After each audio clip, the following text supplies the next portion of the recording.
ताहा हेउची जे किभଳି भाबरे बेआईन nursing home चलाउछंती जणे नकली डाक्टर ताहा पुणी नकली 4 मास तले स्थानीय तहसीलदार नर्सिंग होम को सील करथिले तेबे एबे नर्सिंग होम पूरा भर्ती हो जाइछि नर्सिंग होम रे आपण जाय देखिबे जे किछि दिन पूर्व जेतबेले 4 मास पूर्वे नर्सिंग होम को सील करा जायतला सेतबेले रोगी नथिले किंतु 4 मास परे एबे जेतबेले नर्सिंग होम चालुछि आमे आइतलु घटना स्थिति परखिबा पई हम प्रतिनिधि सेटारे पहुंचिथिले तबे घटनास्थल जेतबेले पहुंचिथिले से देखिबा को पाइथिले जे जणे नकली डाक्टर सेठी रोगी मानकर सेवा करूछंती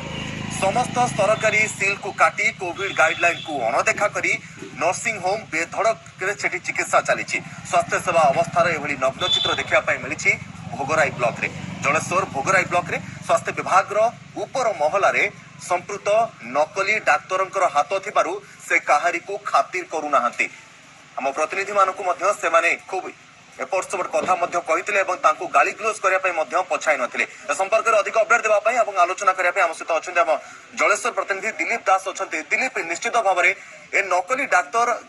जो 4 मास पूर्व जो नर्सिंग होम को सील करा जायतिला केबेठारु से कार्य चले आसुछंती एवं प्रशासन पाखरे कोने खबर नाही जे जले नकली डाक्तर किभला बे चिकित्सा करूछंती एवं काहे के कार्यानुष्ठान ग्रहण करा जाउ नाही दिलीप निश्चित भाव में भोगराई रे एबे बेआईन नर्सिंग होम सहित नकली डाक्तर प्रभाव बेसी देखा मिलूँ कारण भोगराई रे 7-8टी नर्सिंग होम रही जो गुड़िक संपूर्ण भाव में सरकारी गाइडलाइन पालन करूना कौन कागज पत्र ना तो ये क्षेत्र में विगत 4 मास तले अर्थात मे मास 9 तारिख रे जिलापाल निर्देश क्रमे भोगराई अतिरिक्त तहसीलदार संतोष पाणिग्राही नेगुआ छकरे थिबा आस्था नर्सिंग होम को सेटारे सील करथिले सेटारे थिबा रोगी मानको सब बाहर करथिले एवं तांकर कागज पत्र सब जब्त करथिले सेटारे से नर्सिंग होम को सील करथिले मात्र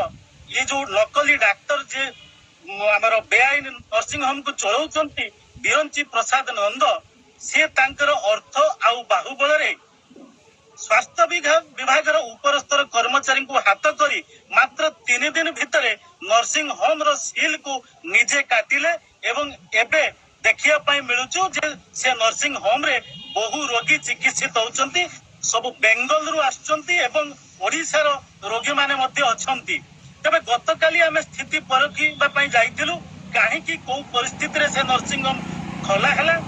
मात्र से कोनोसी संतोषजनक उत्तर देई पारले नाही तेबे से गोटे कथा कहले मु तहसीलदार को कहिछि तापरे जाई खोलिछि किंतु तहसीलदार जा प्रतिक्रिया हमें नेले से कहले मु ए बाबद रे टोटल किछि जाने नाही आमे जाइतलु गोष्ठी शिक्षा गोष्ठी स्वास्थ्य अधिकारी एवं पुलिस सहित मु जाइतली नर्सिंग को सील करछि किंतु से काहे की को परिस्थिति रे सील खोलिले से कथा आमे घटना रे जानिनु केवल गोटे नर्सिंग होम नुह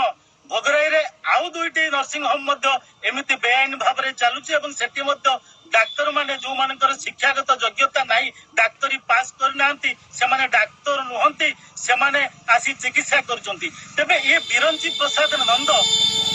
चिलिका अंचलर लोक दीर्घ दिन धरी एठारे रहिचंती एवं निजे गोटे भड़ा सूत्र रे घर नै सेठी गोटे डाक्तरखाना बा नर्सिंग होम खोलिचंती तबे दिलीप गोटे कथा जाने पे चाहबो जे डाक्तर कथा कहउचंती बिरंची नारायण से केबेठारु एही हॉस्पिटल ले वर्तमान जो हॉस्पिटल सील खोली से रोगी मानकर चिकित्सा करूछंती बेआईन भाव में केते दिन होई गलानी ए चिकित्सा करिवारे तांको काहे की तहसीलदार सब जानी मध्य कोनोसी उपरिस्थ अधिकारी को सूचना देई नांती सेने मध्य प्रश्नवाची सृष्टि होईची मात्र केते दिन हेबो एभली भाव से कार्य करि आसुछंती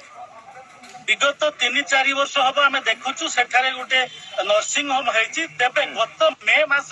9 तारिख दिन तहसीलदार चढ़ऊ कर सील करते नर्सिंग होम तेबे कहीं से नर्सिंग होम एबे खोला है से उठी प्रश्नवाची तेबे तहसीलदार निजे ये घटना को अस्वीकार कर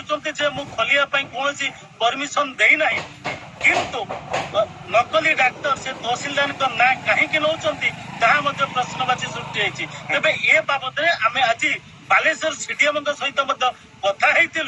मात्र सीडीएम आम कथार कौन उत्तर देले ना सी कहले मु घटनास्थल को जाए घटनास्थल स्थिति देखी तापर जाई कहबी किंतु 4 मास तले ताले किए ताकू सील करथिला किए आदेश दैथिला ए अनुमति सील खोलिबा पई ताहा ही सबुठारु बड़ प्रश्न निश्चित भाव में दिलीप आमर मध्य सही खोलताड़ रहिबो एवं आपण मध्य पूरा घटना पर नजर रखंतु एवं काहे की एवं केउ परिस्थिति रे जो हॉस्पिटल को 4 मास पूर्व सील करा जायथिला काहे कि एवं केउ भली परिस्थिति रे ताहार सील खोली जने नकली डाक्टर सेठारे चिकित्सा करूछंती रोगी मानकर ताहा मध्ये सबठार बड़ प्रश्नवाची होई रहिछि। बहुत बहुत धन्यवाद दिलीप दास थिले हम जलेश्वर प्रतिनिधि अपडेट देउतले जे नकली डाक्तर जन किभली भाबरे गोटे हॉस्पिटल सील खोली जे हॉस्पिटल को 4 मास पूर्व सील करा जायथिला सेठारे वर्तमान चिकित्सा करूछंती ताहा पुनी तांकर कोनोसी सर्टिफिकेट नाही मेडिकल सर्टिफिकेट नाही से जने नकली डाक्टर ताहा जानी मध्ये तहसीलदार कोनोसी कार्यानुष्ठान ग्रहण करू नांती। तेबे अपेक्षा रहिला केबे तांको ऊपर कार्यानुष्ठान ग्रहण करा जाउछि एवं केउ भली परिस्थिति रे जे हॉस्पिटल को सील करा जायतला